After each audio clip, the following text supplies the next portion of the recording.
Yo, what's up? Surprise, we're trying a new thing. Yeah, we kind of mentioned this before. This is a shorter chapter, so sometimes what we will do is rather than try to save everything up and then record everything on the last minute on Sunday, which is what we do a lot. Spoilers. We're just gonna do this one ahead of time. We actually just recorded the Chapter 3 episode. I just uploaded it. And we're just going to record Chapter 4 right now, probably put it up in the middle of the week, because unless I'm very much mistaken, this is going to be really short. And I just realized I have the editing headphones on, not the recording headphones. Yes, it actually does matter, because the recording headphones feed my own voice back into my ears so I can hear myself speak like the egotistical narcissist that I am. Actually, it's so that I can keep an eye on levels. Anyway... we're going to try a thing where we put up an episode, a couple short episodes a week, sometimes. Hey, welcome back to Wheel Takes, a podcast that is about the Wheel of Time series of fantasy novels written by Branbert Jorderson, which is started by Robert Jordan and then ultimately tied into a bow at the end there by Brandon Sanderson. My name is Gus, and I've read all of them. And I'm Allie, and I am on Book 12, Chapter 4? Explicitly Chapter 4. You did read it a minute and a half ago. I did. It's short. It's like 8 fucking pages long. It was a good time. This podcast only contains spoilers for what Allie's already read, and again today that's going to be everything up to and including The Gathering Storm, Chapter 4. Al? Yes. Nothing has changed in the past 25 minutes since we stopped recording. It's true. So I would ask how you're doing, and I will, because you know what? It's been several days for some of the listeners, not the ones who are listening in the future, who are going episode by episode. They are getting this as close to in real time as anybody. What kind of a sweet thing happened today? Can I share a sweet thing? Sure. So I got a text from my cousin. Oh yeah, this is cute. So my grandmother passed away last year. She was not a particularly nice woman, but she had a lot of frustrations, being a very ambitious woman that was very limited in her time period, in the 50s. And so, she was a very, bitter person. Yeah. She had accomplished a lot. She lived in the Barbizon in New York City, which is where Sylvia Plath also lived. So she was very cool. She was an off-Broadway actress and she was a model and she was just, she did a lot of cool things and then kind of got forced into a life she didn't want. Yeah. But so she passed away last year and my cousin at my sister's wedding came up to me and she's like, has anyone ever told you you look just like her? And I was like, no. I'd never really seen a picture of her young. And she goes, oh, you do. I'll send you a pic. And so she sent me a picture of my grandmother. It's creepy. And we look so similar. It's wild. It's actually wild.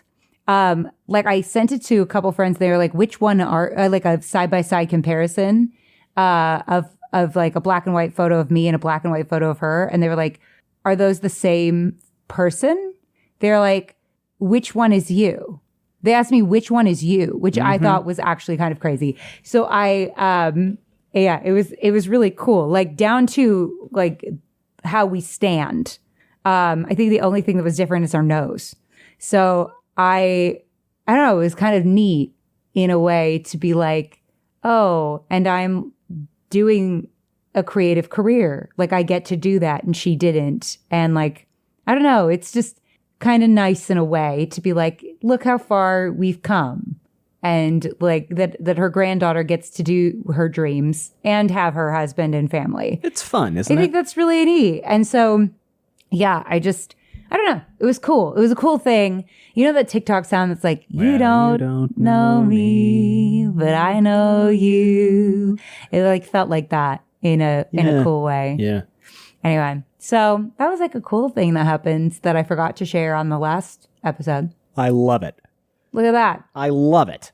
Anyway, all of this to avoid talking about Gawyn. Your boy. Okay. I would hate to say it. I felt kind of bad for him in this chat. Is this the Gawyn deconstruction 10 minutes. It felt like it, and I was like, what's happening? The Gawyn deconstruction insert timestamp of episode length here. Felt like, I had to say it so I could make it the episode title. It felt like maybe. If that's what it's going to be. It might not be. Y'all hope fucking so. know. I don't. Is it Gawyn deconstruction hour? Well, you were saying 25 minutes ago, yeah. watch, I'm going to start liking Gawyn. And then you read this chapter and you went, I felt a little bad my for God. him. You went, is he actually starting to reflect? It seemed like it. I hope so. It was quite something. Anyway, so shall I read my notes? I wish you would knock it out of the park. Take it away. Drive this fucking bus. All right. Gawyn chap. Oh. Nor. Nor. What has a 3-star insignia? Oh, there was an army. It's your boy. Oh, it's the Aes Sedai. Gareth. Gareth specifically, I guess. I thought it was the bowl with the fucking roses, but I guess that was a different thing. I think the Aes Sedai army is... Well, but he muses on the 3 stars as being Gareth Bryn, doesn't he? No, he says Aes Sedai. Oh, okay. Sorry, go on. Oh, thank God they're not going to do it. No, it's Gareth Bryn. What? His sigil is... Hold on, don't look too close. As we just reiterated, you can't actually read the screen. It's you know what? It's getting better. Uh-oh, don't look. My flare-up is getting better. I'm glad to hear that. I didn't look. I'm assuming that it says that he dies because His I house think he and Swan Bryn's... died. What? Gareth Bryn. I think he and Swan both died. His house sigil is the bull, but it also says his sigil is 3 golden stars, each of 5 rays. His sigil is golden stars. House Bryn's sigil is a bull wearing the collar of Aes Sedai roses. army, and I was like, why do the Aes Sedai need an army? But okay. Huh. All right, whatever. I said, oh no, is this a Saladar group? It is. Oh, thank God they're not going to do it. They're not. Maybe you wouldn't have to fight every man who's been a mentor to you if you didn't make shitty decisions. Who's Collin? Gus looked it up for me. He's, what's it called? Hamar's buddy. Hamar's buddy. He's the other weapons master. You may want to take Gareth Bryn off Oh, the God. screen. Yes, we have 2 screens. I forgot. Yeah. I was like, You're tired of I won't shielding. look, but it is tempting. Shielding your eyes. Gawyn, it's called trauma. He's like, why can't I stop thinking about Collin and Hamar? And I'm like, because of trauma. Yeah. Slow realization. This is a quote from the book. His slow realization that he may have given his allegiance to the wrong side took you long enough. Emphasis on slow. Gawyn, moderate king. He's like both sidesing everything. He is a little bit both sidesing the Aes Sedai one Civil side War. is a despot giving herself unlimited power while making absolutely Looney Tunes decisions. The other is your girlfriend competently leading a council of educated women. Gawyn, this is the same. Who is also I'm allied, having a hard time making a decision. also allied to your sister. Gawyn, both sides are bad. Yeah. Ridiculous. Gawyn to Egwene, you're tearing me apart, Lisa. That was good. Thank you. That was good. That was good. Maybe I'll have to throw a little sound. That should be on the soundboard. What? You're tearing me apart, You're tearing Lisa. me apart, Why isn't Lisa? that on the soundboard? A reference to The Room. The Room. An incredibly wild An movie. unbelievably good movie. You can't do that. It's an Oscar-winning. You can't say that because people film. are going to think you're serious. I don't want to talk too much about The Room. You can just look. I do want to talk about The Room, but we can't talk about The Room. Just look up The Room. This chapter's 8 pages. We theoretically could. Tommy Wiseau. We've got 3-hour episode. 7 minutes of it are actually about the chapter. That's how we do. That is how we do. No. Last Gawyn- episode we talked about Shakespeare for 10 fucking minutes. I know. Hey, the mood strikes to talk about the Billy Shakes. The mood strikes to talk about the Billy Shakes. We don't make the rules. No. Well, we do actually. It's do. our podcast. Yeah, you are our captives on this thrilling adventure of This ours. wild and crazy ride. Yeah. You're just a voyeur, really, on our relationship. That is what a podcast is. I know. I realized that. That's what a podcast People is. come up to us sometimes, and it's actually very sweet. They'll come up to us and be like, "You have great chemistry," and I'm like, "I hope so. I hope so." Well, what is really fun to me is going to conventions and people come up to me And I love when this happens. I genuinely do. No, They're yeah. and We they're love when people say nice stuff to us, we they're genuinely like, very much love it. Gus, and I'm like, have I met you? I am not sure, but I act like just in case. Just in case. I'm like, oh my God, how are you? And they're like, you don't know me. I'm like, fuck, I feel like a fake asshole right now. Well, here's the thing. I'd rather be like fake in that way than hurt somebody's feelings. Yeah. I think that's just called being a nice person. I just have a garbage memory. Like I remember interactions. Okay, no. You have a garbage memory, I think, for faces. I have a garbage memory for faces and for names, not for interactions. Interactions I tend to remember very, very well. Facts, quotes, locked in. Well, it was fun because I've been talking lately about how I want to get into DMing, like not direct messaging. I don't really direct message people. No. But getting into dungeon mastering or game mastering for tabletop games. And our friend, our video editor for other project, was like, you seem like you would specifically really like that because you fucking love rules. You do. And then you also like it when things go a little wrong within a framework. And then you can fix and then I can like try to drive a train back onto the tracks. Yeah. I think you would be a great DM. I've never done it. I don't know why you haven't done this before. I don't know, but I read board game manuals for fun. I know that about you. So it seems like the kind of thing I would be into. You know what? I don't know that I can really shame you for that. Which I wouldn't anyway, because your hobbies are your hobbies. And it's so nice that you do read those board game manuals because no one else in the game night wants to do that. I love it. I know. I love rules. It's so nice to have you because no one else wants to even listen to what the rules are. You know what? I know. I am aware that people do not like listening. You to have rules. a spouse with ADHD. Yeah. You drive the train at all times. I occasionally take the steering wheel and drive us toward a cliff, and then you figure out how to make the train fly. Like it is. I think that we drive together very well. Well, I feel like no. I go, okay, cool. We're on this track, but like, did you know the train can fly? And I'm like, can it? And I'm like, we're gonna find out. Can it? And then it does. Yeah. And I feel like that's our lives. And then you're like, okay, but could we like play on the track for a while? Yeah. Well, this is like years ago. We had been talking about buying a grill, and I dithered and dithered and dithered and dithered and dithered and dithered. And then you said, oh, we're having friends over for a barbecue. And I said, when? And you said Saturday, and this was Wednesday. And I said, we do not have a grill. And I said, I know. We're gonna have one by Saturday. Have fun. And you left. And so then in the 3 days between Wednesday and Saturday, I researched grills, found one that I liked that was on sale, bought it, built it. Because here's what I knew. If I didn't give you a deadline, we would still not have a grill. That's probably true. How many barbecues have we thrown since then? Like 10. At least 10. At least 10. At least 10. And you had been telling me you were going to get me a grill for a year. I had. Now, some of you might be listening and going, well, Allie, why don't you get the grill? Here's why I don't get the grill. This is very true. I know what you're going to say. I don't do any research. That's true. It's true. I would buy the first grill that looked okay, that had a price that I thought was fair. It would probably be the first thing that came up on Google. It would be the grill I bought, which is it responsible?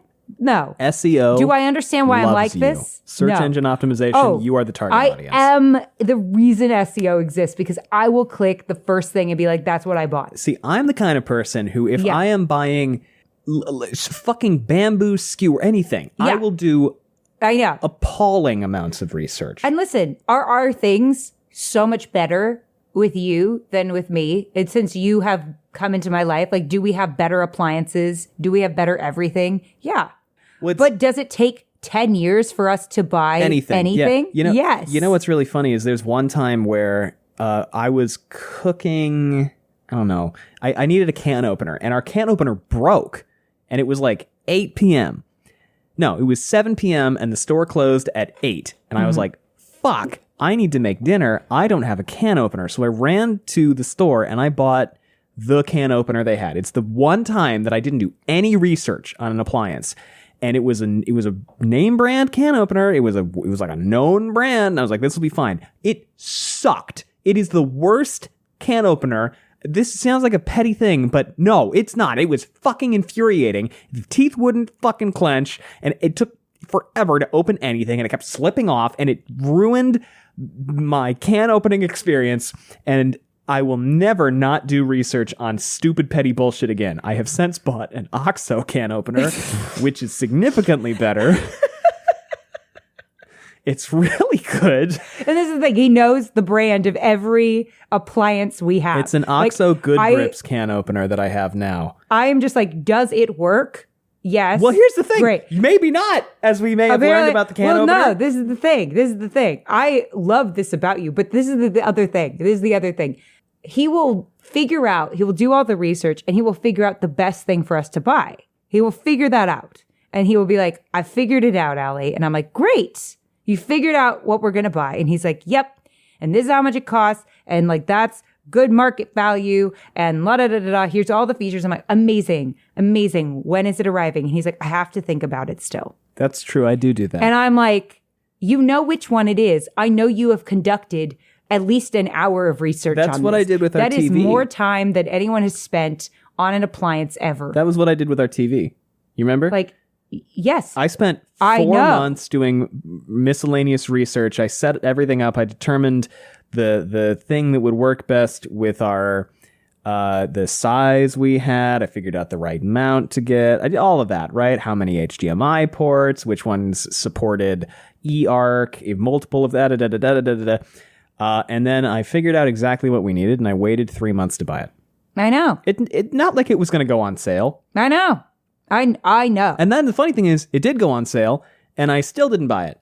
I know. And I looked at it being on sale, and I was like, it might go on sale for more. No. And you watched me sitting there staring at the computer, because you have to make purchases like that on the big computer, not the small computer. Although, weirdly, I will book flights on my phone, which sounds like unhinged behavior. That actually does sound like unhinged behavior. Yeah, I will do that, though. Though, granted, you are the one that books the flights as well, because, again, I will pick the first flight. Oh, you can't do that. I know.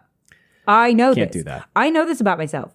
I cannot be trusted with documents, and I cannot be trusted with schedules, and I cannot be trusted with research. So I'm for things that are not like the Dyatlov Pass incident. Like, you did a lot of research on that yesterday. Yes, I did. I hyperfixated on that a lot yesterday. But is that going to be useful to anything or relevant to anything that I am doing? Well, no. The Dyatlov Pass incident might be useful for you if you are climbing through the Dyatlov Pass. Which I wouldn't be doing after that research. An avalanche.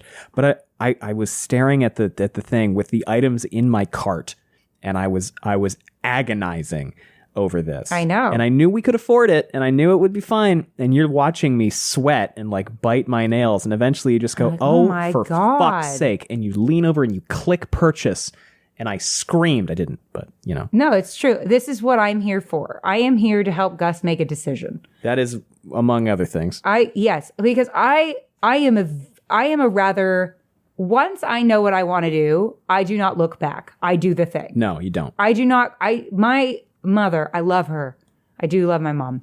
But every time she would make a decision, after that, she would agonize over it. Just, should we have done this? Could we have done that differently?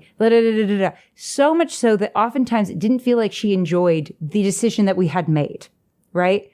And I would always go like, oh my God, just enjoy yourself. Like, it's not that deep. We don't need to like examine 10 years later whether I should have gone to a different high school. Literally, like this year, she asked me if I should have gone to a different high school. And I'm like, Ma, that is so in the rear view at this point. Like, there is nothing we can do about it now. Maybe, but there's nothing we can do about it now, is there? Now, we've been talking about this for about 10 minutes. I don't remember how we got on here. I know we started by talking about the I don't grill. either, but I do think it's relevant to Gawyn because he's stuck between two things. And I'm sitting here going, I would have a long time ago, I would have after Demise Wells quit. I don't have a lot of tolerance for bullshit, I think. I think that's one of the things about me is like, if something is not right for me, I will just walk away from it.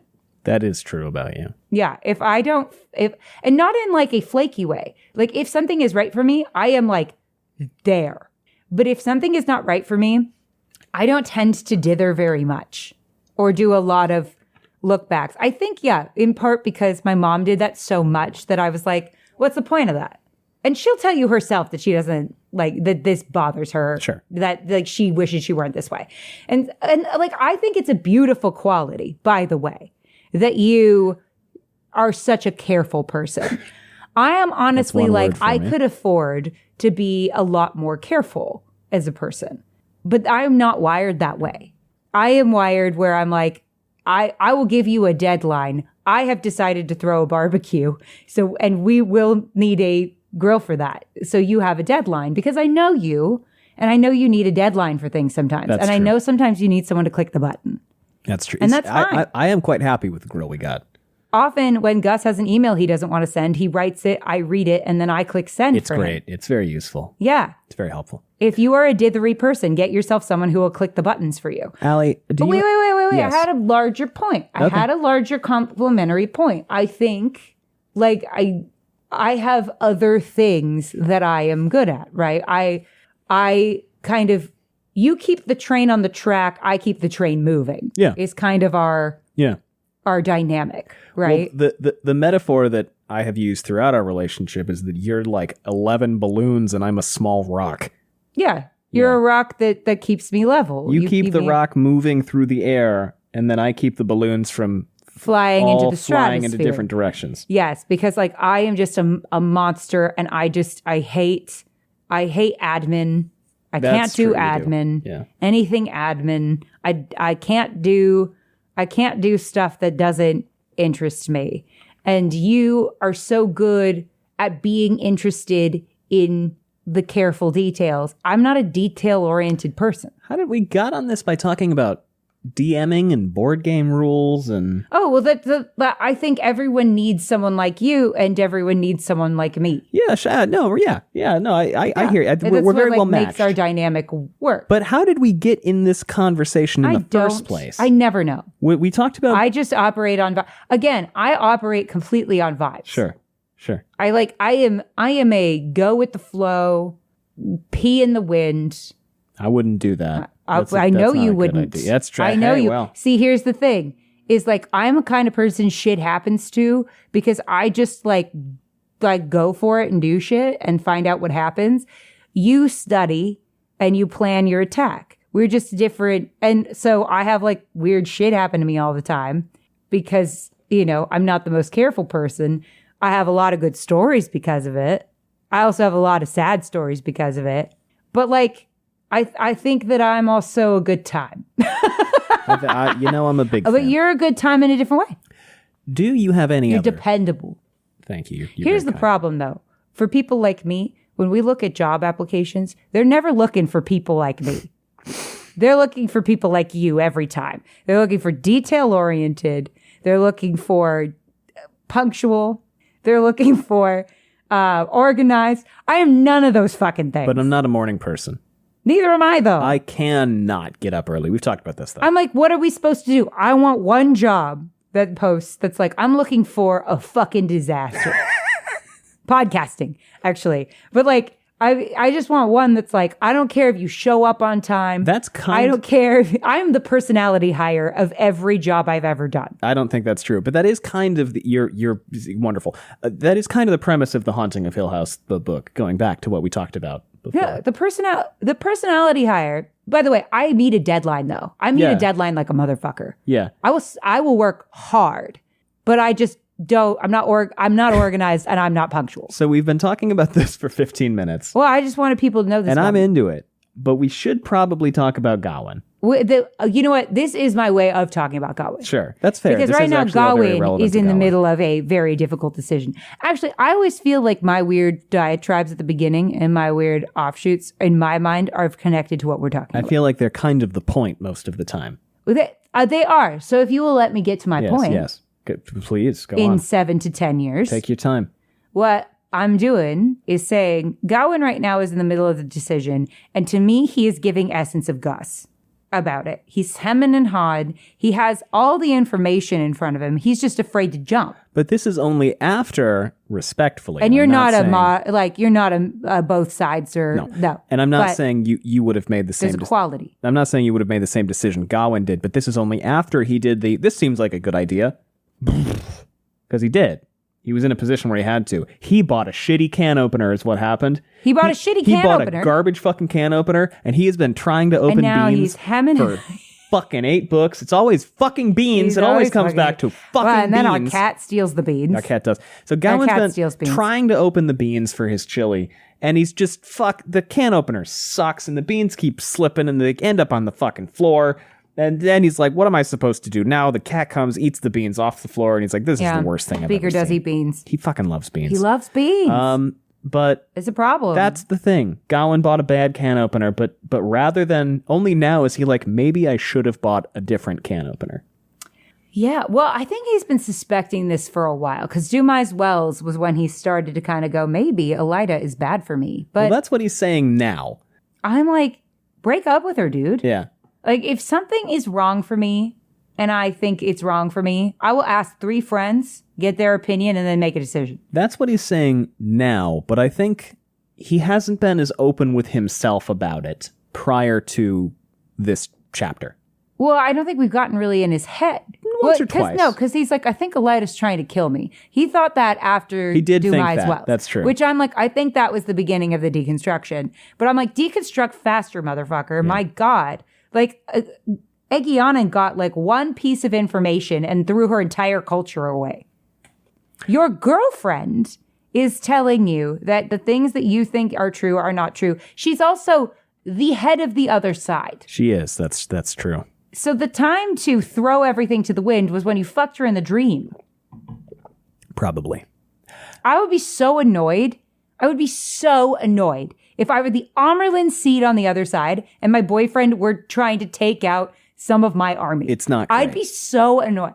First of all, I wouldn't have been dating Gawyn in the first place because, again, he's not right for me. But second, for 80 reasons, one of them is he's far too young. But yeah, were I Gawyn, granted, when I was 20, I had not developed my understanding that my gut is 9 times out of 10 correct, right? 9 times out of 10, I can go with my gut and I will usually land on my feet or have a funny story. One of the 2 things is true. But Gawyn is, I guess, me in my 20s where I'm like, but he's like nice to me sometimes. You were dating me for your entire 20s. Okay, me at 17. Sure. Which is about how old Gawyn is, give or take. So I guess that's consistent. But I would be so annoyed. You've got to stand by your woman. Look at Doug and Kamala. Yeah, well, yeah. Look at that golden retriever energy that he has been giving her. Just exemplary husbanding. Indeed. I don't care what. Well, first of all, certain political elites probably don't listen to this podcast, but probably not. I don't care. Just the spousal support that man is giving that woman, right, is exactly what we have been asking for since the dawn of time. We just want a man who's obsessed with us and obsessed with our success, who, when we get a new outfit, asks us to do a little spin. Well, it's all women want. You know, I feel like the archetype for this is Gomez and Morticia Addams. Yes, that is why Gomez is the perfect man. Gomez and Morticia Addams is the blueprint for this sort of thing. It's not about height. He's a short king. It's not about height. It's about what you do with that height. It's about the fact that he is like, I am unapologetically obsessed with my spouse. I will just put everything on the line for her. I will cheer for her unapologetically in front of everyone, including my friends, especially my friends, right? I will support her in all of her dreams and ambitions. I will never call her crazy and match her weird. We want match her weird. And remind her constantly how gorgeous she is. That is all woo and smart and talented, right? That is all we fucking want, is just the support, the cheerleaderness, and for you to take over some of the things that we're not good at, like documents. Like researching things. And researching things. In this case. So, I actually didn't think we'd need an ad break this episode, but we're going to take one just to be safe, and then we'll be right back.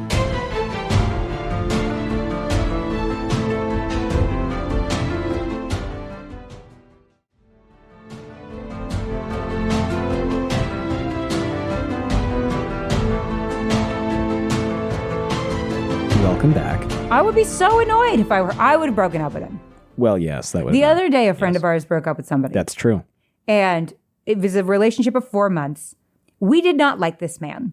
Am I wrong? We did not like this man. We never met. Yeah. And when she finally broke up with him 2 days ago, we bought her a cake. We did. And it said, maybe we could put this in the episode notes. With her permission. Maybe. With her permission. The cake was great. It was delicious. It said, congratulations on your breakup. We hated him. It's true. She knew that. Because we had talked about how she needs to break up with him. And she's like, yeah, I know. Yeah. She brought it up. And I was just like, do it. Because he's mean to you. Yeah. If a Gawyn broke up with Gawyn, I would buy her a cake. I'd buy her a hell of a I cake. would buy her a big old cake. So, speaking of cake, dinner is something that we do actually still need to have tonight. Please start the chapter. Which was why we were going to do this shorter one.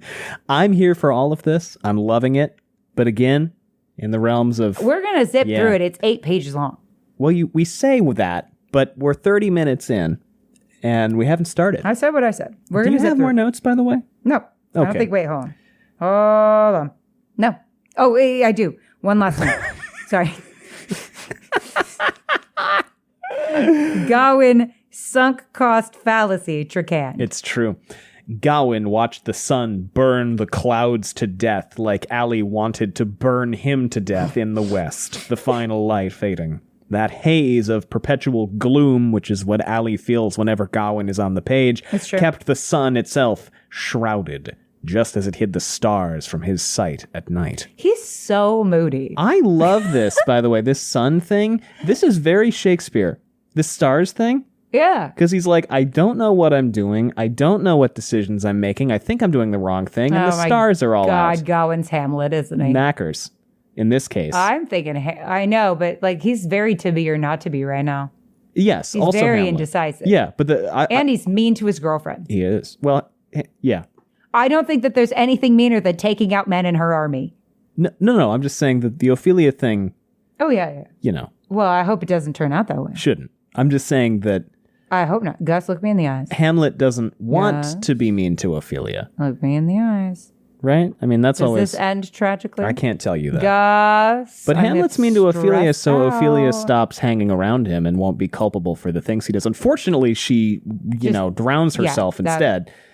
But That's not great. no, that doesn't go the way he wanted it to.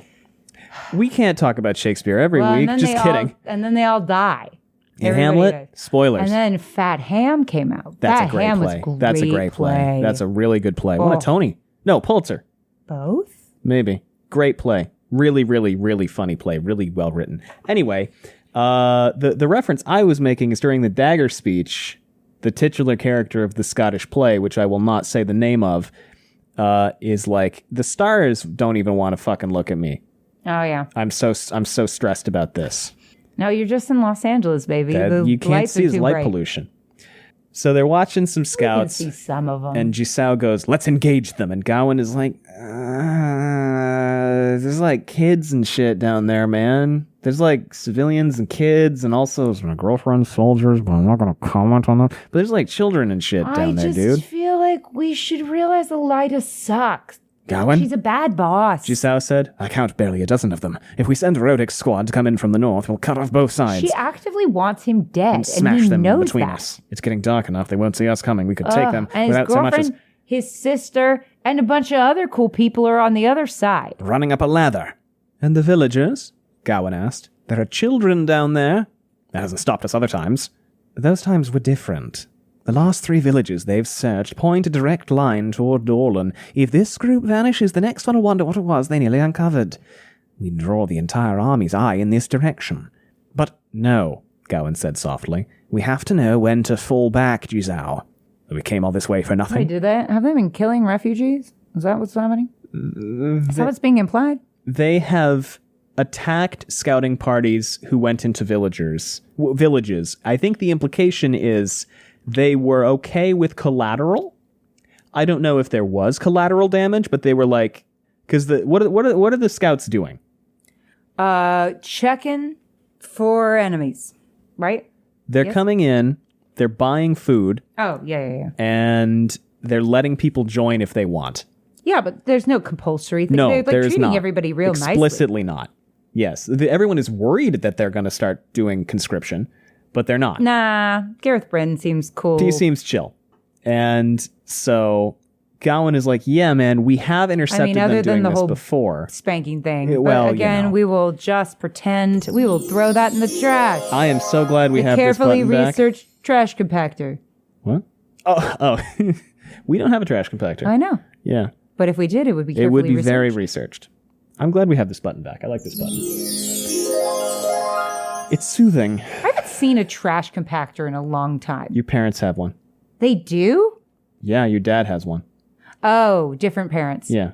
Than I was thinking of. Yeah, your dad's got one. He does? Yes. In his house? Yes. Do we use it? He does. Oh, yeah. Yeah.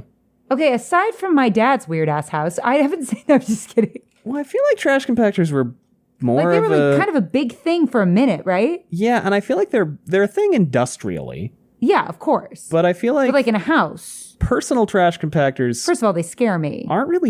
Probably aren't really worth the squeeze. The juice isn't worth the squeeze. That wasn't meant to be a pun, but I'll take it. Good pun. Fat-handed the thing there. Yeah, but I haven't seen one in someone's house in a minute. No. Other than apparently my father's. But I just don't notice that exists because I don't think anyone uses it but him. Yeah. Well, all right then. Anyway. I guess they fell out of fashion. I guess. It never really occurred to me that had happened. But come to think of it, they used to be in The Sims and now they're not in The Sims anymore either. Because, I think of trash compactors, I think of Star Wars. Well, yeah, I think of the trash compactor in Star Wars. I think of Half-Life. I think of Monsters, Inc. There's a level in Half-Life with a trash compactor. Monsters, Inc. Because remember when they thought that Boog went in the trash compactor, which is, by the way, the reason I would be afraid of a trash compactor. If you have a trash compactor, let us know. Now I'm curious. Send us a pic. Well, or not. Or don't. You don't need to take a pic of your trash can. But definitely let us know. Let us know, though. Well, they could. You could, but you don't have to. I don't sound like a bunch of fucking pieces of trash. Oh, jeez. I already get people telling me to fuck off all the time. It's fair. Funny. There is a certain extent to which I get an email that says, fuck you, Gus. And I'm like, oh. And then I remember and I'm like, oh. Maybe if you do that, now it's too late, but maybe put lighthearted in parentheses when you're sending that in parentheticals. It's a reference to, if you're just now joining us, reference to something from, I don't know, 145 episodes ago. Like at least 4. Where I cut a joke and you said, everyone tell Gus, fuck you, because he cut the joke. And at the time we had like 50 listeners. Yes, and true. I knew every single one of them by face and name. And you said, even if you're listening to this in 5 years, little did we know. Yeah. That still, to this day, you get fuck you, Gus, which emailed is to me. I'm like, so funny to me every time. It is funny. Just maybe if you're going to send something like that, put lighthearted in the subject. They've already sent it at this point. Whatever, it's fine. Well, maybe they'll go back. So Gawyn Gisao, Gawyn Gisao. He thinks about Gareth Bryn. He thinks we've talked about most of this. I think you're right. This isn't going to take very long at all. I told you. He's like, why do I keep on ending up fighting against my mentors? Should I reflect on this? Maybe a little bit. Also, why do I keep thinking about murdering my old teachers?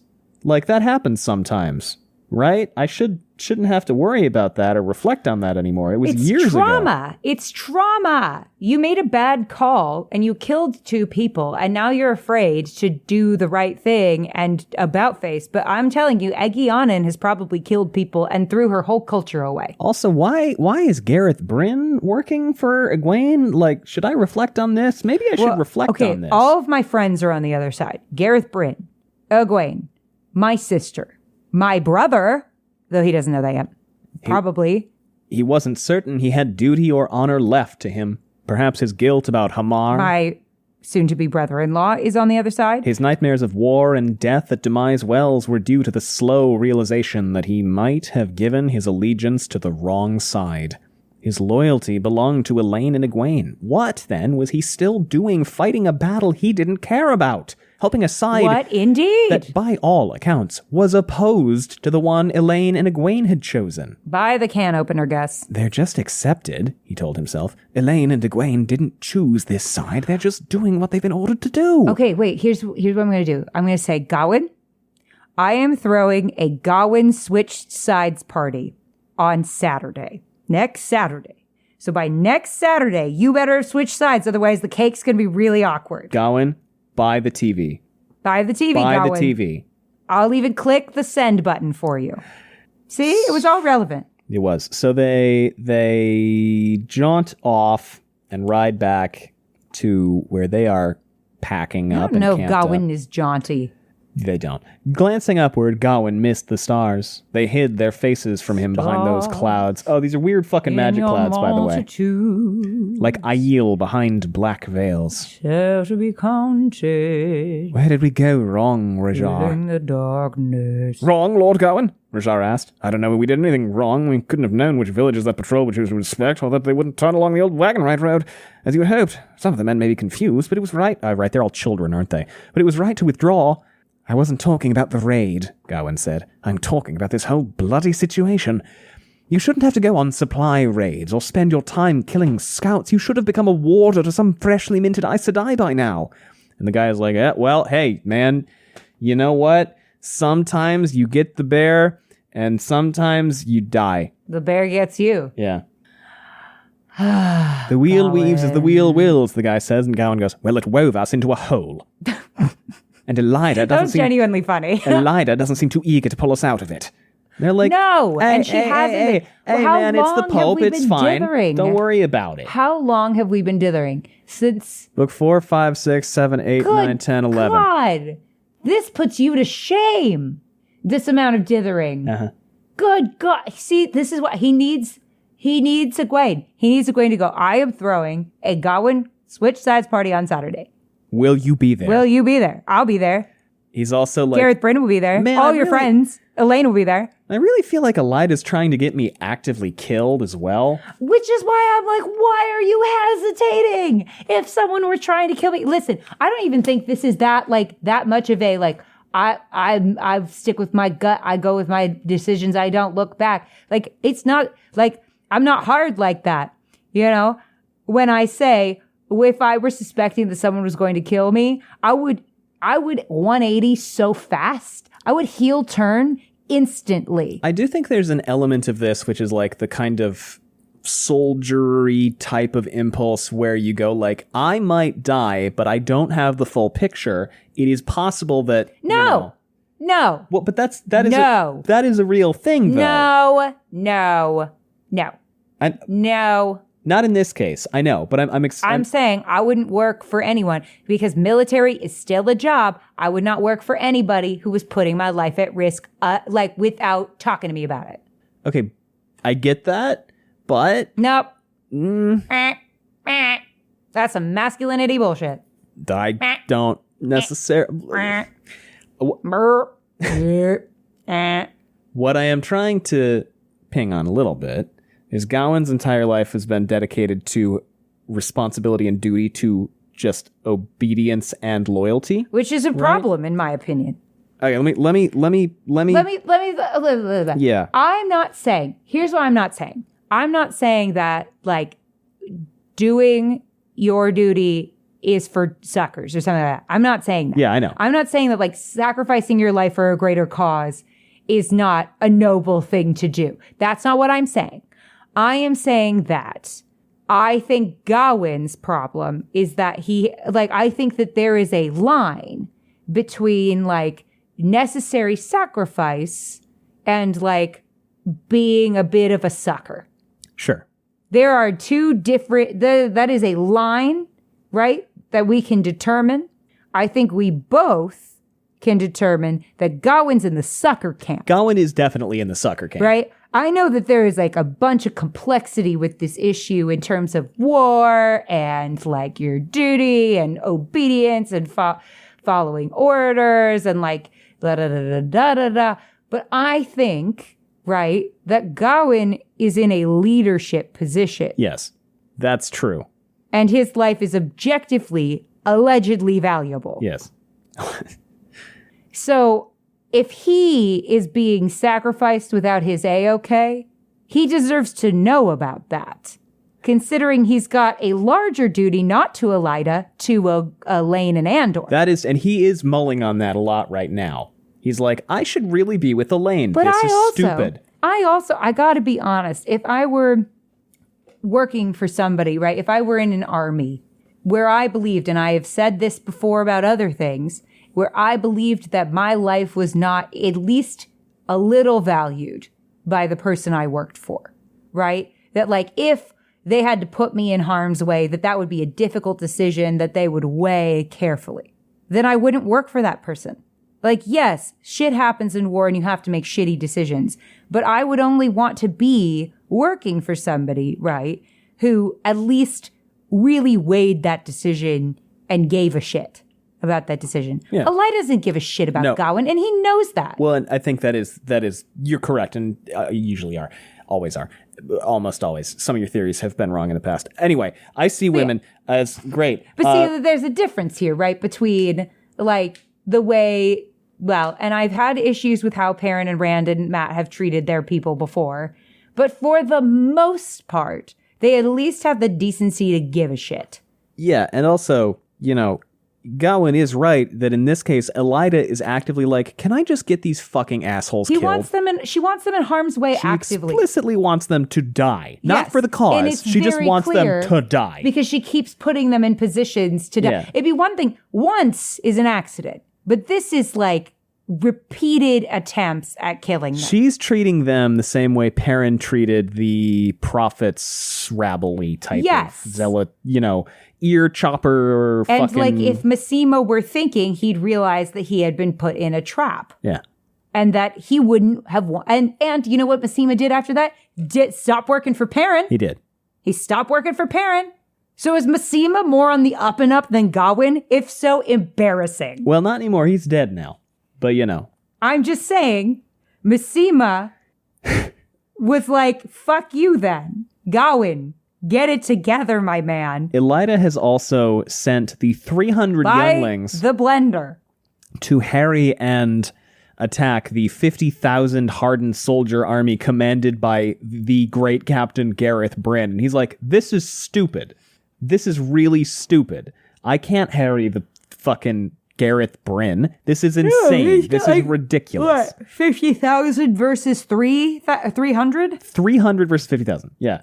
Yeah, those are bad odds. Gawyn's She attacks doesn't care if you live or were die. next to meaningless. It was enough to make a man think that the Amerlin just wanted him and the other younglings out of the way. Oh, gee. Before Dumais Wells, Gawyn had suspected that was the case. Now he was growing certain. I think... And yet you continue deconstruct. to follow her orders, he thought to himself. Also, all your friends are on the other side. Why are you fighting your friends? Gawyn couldn't risk killing any more of Bryn's scouts without giving himself away.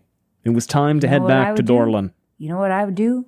I would ride into camp and say, hey, Daddy Bryn, I'm here. Your long-lost stepson. Hey, boss. Ex-stepson. We are switching. I'm switching sides. I'm switching sides. Perhaps the Aes Sedai there would have a suggestion on how to proceed. He hunkered down on his horse and continued riding into the night.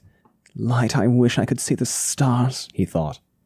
In your multitude. I love this chapter. This is a great chapter. To be counted. Man, I fucking love this book. I forgot that, like, so far, we're 100 and some pages in. All bangers. It's popping. All bangers. It's popping off. I am loving it, actually. The past, like, these chapters were a delight. Non-stop And now bangers. that I realize where they're probably going with this whole Avienda thing, that chapter was even more interesting. No, come on. Raffo. They're teaching her about confidence. Non-stop bangers so far. Avienda, you're a confident kid. Divorce camp. That's the song. To feel, learning to choose. Wait, no. Learning to choose how I feel each day as a confident kid. Well, we're gonna Everything I feel is really okay. We're gonna go eat dinner. Thanks for listening, everyone. We have social media. This ended up being almost an hour long, and I have no regrets. I have no regrets either. This has been Wheel Takes. Thank you for listening. We have social media. If you want to know what we've got going on, it's linked down below. We also have Patreon. If you want to support us that way, it's patreon.com/wheeltakes, and you can always leave us a rating and a review, which helps a lot. Other than that, anything else, Allie? God understands how I feel each day. He's helping me grow song. in a healthy ways. As a confident kid, don't have to be glad if I'm feeling sad. I don't have to smile if I'm mad for a while. I'm learning to feel, to be honest and real. I'm growing a confident kid. Didn't you learn this song when you were like 6? Yes. You are songs incredible. I never forget. Isn't that weird? That is nuts. Makes sense. Good for you. Yeah. Well done. No, that was a song that we had to sing at the divorce camp at the local church that my parents sent me to after they got divorced. Thanks for listening, everyone. Bye. Bye.